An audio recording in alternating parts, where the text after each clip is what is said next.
Sesudah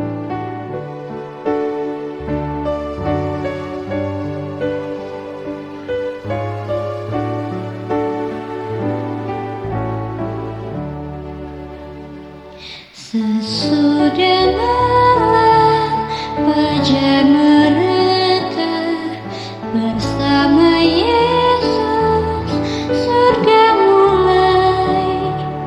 Habislah kerja, oh fajar mulia. Sesudah malam hari bermain. Sesudah malam pertemuan indah, tiada menangis, tiada kesal. Di negeri mulia tak lagi pisah. Sesudah malam hidup kekal. Shalom pemirsa yang diberkati Tuhan, pagi ini kita patut bersyukur kehadirat Tuhan atas kebaikan Tuhanlah sehingga pada pagi hari ini kita dapat bertemu kembali dalam seri Renungan Pagi. Untuk mengawali renungan pagi kita pada pagi hari ini, mari kita sama-sama berdoa.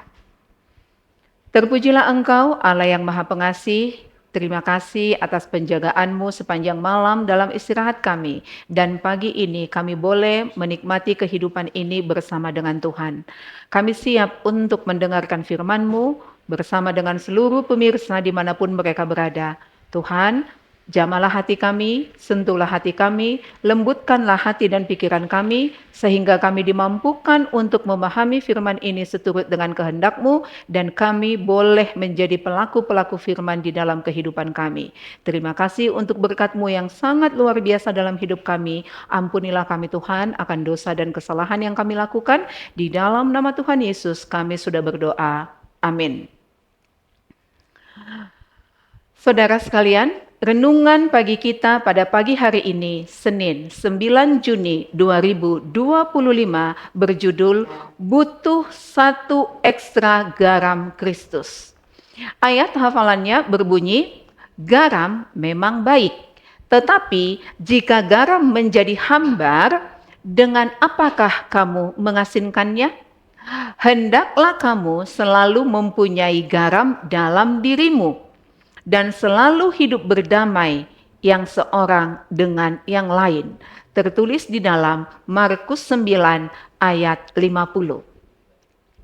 Sedikit garam sangat penting dalam makanan kita. Saya menyadari hal ini ketika saya dalam diet buah selama beberapa hari dan mulai mengalami kram kaki. Teman baik saya, Bernel Baldwin, tersenyum dan berkata kepada saya, "Coba sedikit garam." Itu berhasil. Seluruh sistem elektrolit tubuh kita bergantung pada campuran garam yang tepat. Namun, di negara-negara maju, masalahnya jarang sekali terletak pada kekurangan garam. Garam menyebabkan penyimpanan cairan yang meningkatkan tekanan darah, dan itu bisa menjadi pembunuh. Sepertiga penduduk menderita tekanan darah tinggi, dan tidak mengherankan karena kita mengonsumsi garam 20 kali lebih banyak dari yang kita butuhkan.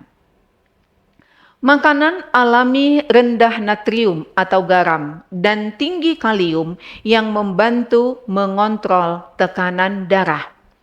Namun, makanan olahan membuat asupan garam tidak lagi diperlukan.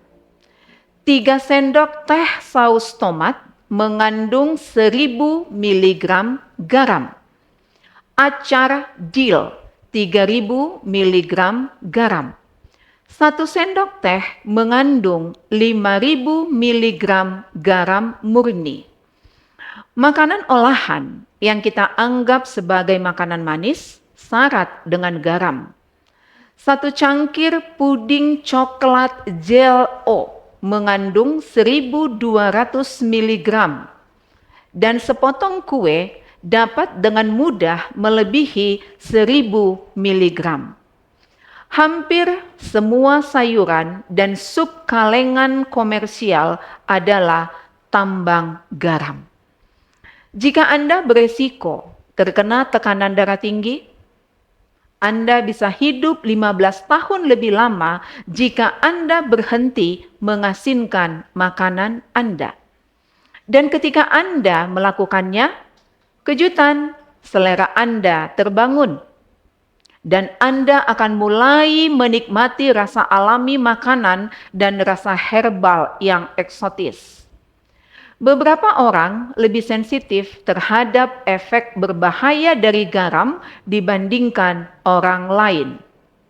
Namun, kita semua dapat memperoleh manfaat dengan menghindari tambang garam.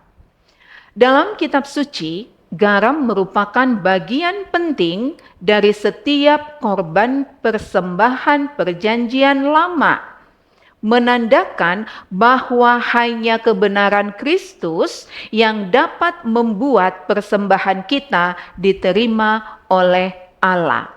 Kita dapat membacanya di dalam Imamat 2 ayat 13. Dalam perjanjian baru, Kristus menantang kita. Kamu adalah garam dunia. Terdapat di dalam Matius 5 ayat 13. Di Palestina, garam digunakan untuk memberi rasa dan untuk mengawetkan. Itu dikumpulkan dari rawa-rawa di sepanjang pantai atau dari danau-danau daratan.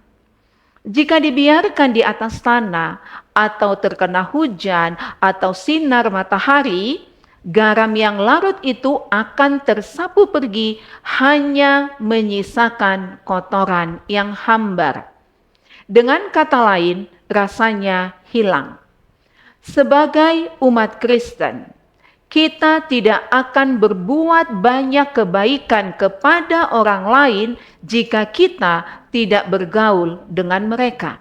Sehingga membiarkan rasa kita, yaitu kebenaran Kristus, akan terhapus. Atau ketika kita kehilangan karakteristik yang menjadikan kita Kristen. Seperti yang Kristus katakan dalam Markus 9 ayat 50. Untuk dapat rukun satu sama lain, kita membutuhkan garamnya. Mintalah kepada Kristus sesendok ekstra dan lihatlah perbedaan apa yang dapat terjadi pada hidup Anda hari ini. Kai Kusma. Pemirsa, inilah yang menjadi renungan pagi kita pada pagi hari ini. Tuhan memberkati, mari kita sama-sama berdoa. Bapa yang bertahta dalam kerajaan surga, terima kasih untuk firman-Mu yang sudah kami dengarkan pada pagi hari ini.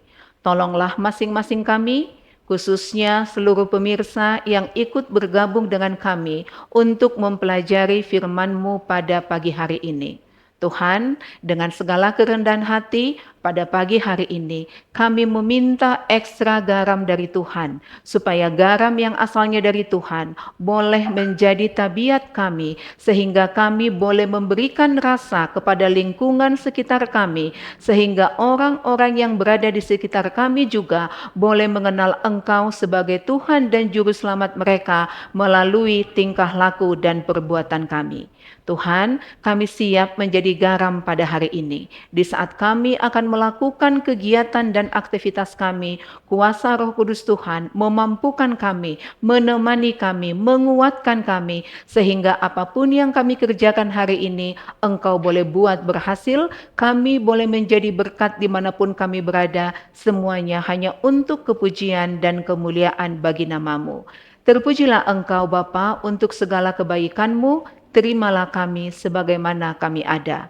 Ampuni kami Tuhan akan dosa dan kesalahan yang kami lakukan, karena kami hanya berdoa di dalam nama Yesus Kristus yang telah menjadi Tuhan dan Juru Selamat kami. Amin.